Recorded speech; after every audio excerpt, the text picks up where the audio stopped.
Good morning, comic book fans. Welcome back to Comics in 5 Minutes. I'm your ever-loving host, Shorty. And this is the extended edition.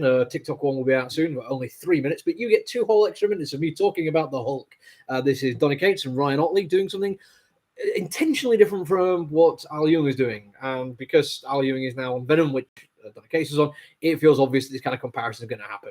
I'm going to try to limit it because I think they are going in such different directions while using some of the same tools that I think it works as a continuation without necessarily having to be included in your reading. You can just pick up this issue of Hulk, I think, without knowing what's happening in Immortal. And I think that's the thing. Because I've only read about half of Immortal and the second half of it, I really don't know what's going on. So the little exposition you get delivered in character through various interactions actually works really nicely. And that writing done in character through interactions is actually really quite good in this comic book. There's moments where some of this exposition happens within the Hulk's own head. He's literally talking to other voices. It's a Bruce Banner's head, should I say. And that is an interesting way of dealing with it. It's one that other writers have done effectively because of the split nature of Banner's personalities. It's a tool which is there, and if used well, it can be really effective. There's also quite a lot of exposition on just what's going on in this comic book because they are dropping you in to a drastic change in the way the Hulk works. And it could be like just leaving it hanging and kind of explaining as the story's gone on, and that would work absolutely fine.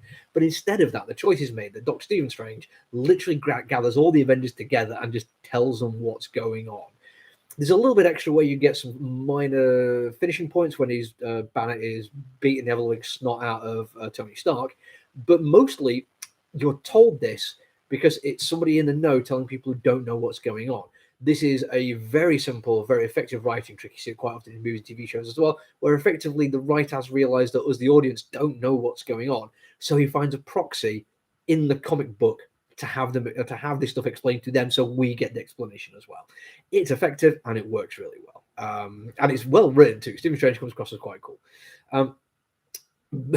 Weirdly, Tony Stark actually comes across as weirdly full of humility, which is not like him, but I was an enjoyable read anyway.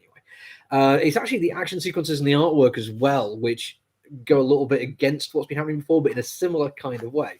For instance, we have a kind of OTT widescreen kind of format used quite often. There's more than one double page spread and splash page. That is one of my favorite ones. It's very early on and it kind of shows the scope and the scale. When you have the action sequences here, which is, well, 4 widescreen shots, this one split into several to show timing going on there, which is really cool. But that one on the other side of it, which shows the scale, if you think how much effort has been put into those other panels to show the action and the size of Hulk compared to that in that vastness, that is a very effective way of showing just what they're going for very early on. That's like page 2 and 3.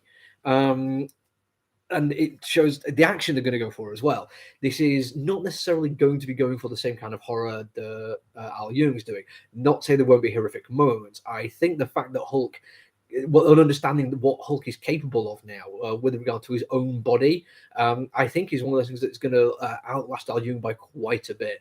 And you do get a nice, grim, gory moment in this comic book, which kind of shows that they're not done playing around in that field just yet. And that's a good thing. I think if they'd have gone too far the other way and just kind of ignored the horror elements and ignored all the sterling work that Al Ewing put into it, I think a lot of people, myself included, would be vaguely disappointed. Yes, go big, over the top, go wide screen action. Go for the kind of stuff which late 90s, early 2000s Hitch would have absolutely adored and probably done really well at, but can't do anymore. And get Ryan Otley to do it, who's brilliant, because he moves slightly away from that photorealistic thing that Hitch tries.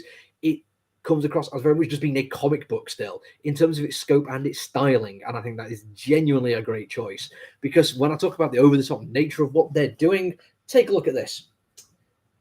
Where are we? There we go. Those are the 2 characters. That is the scale of what we're dealing with here. Look, they gave him angry eyes. That's literally a robot somebody designed and designed him with angry eyes. Brilliant. The scope and the scale of what they're doing there without really telling you what's going on. I mean, even if you go back and pause and look at the text that's on the page at that point in time, you really still won't get a great sense of what is about to happen. And I think that's done really, really well. The story moves at a pace when they drop surprises in. They kind of have to come as a surprise. They have moments of exposition, but they don't let that drag the story down. They don't slow the pacing. They effectively throw this kind of stuff at you and expect you to pick it up and run with it and deal with it. Otherwise, you're going to get left behind by the plot. And it's really, really good fun. Yeah, it's not Al Ewing stuff. It's not going to appeal to the same people. Yes, there's a certain like drop a little bit in nuance, but I don't think nuance is what you're going to get from this one. So expecting it is kind of weird. Go with what they've offered. If you like that canon, you're going to love it. If not, fair enough. It's not for you. It's not the end of the world. There are other comic books. That's it for me today, though. I'm going to come back tomorrow. Until then, look after each other, everyone. Stay safe. Bye.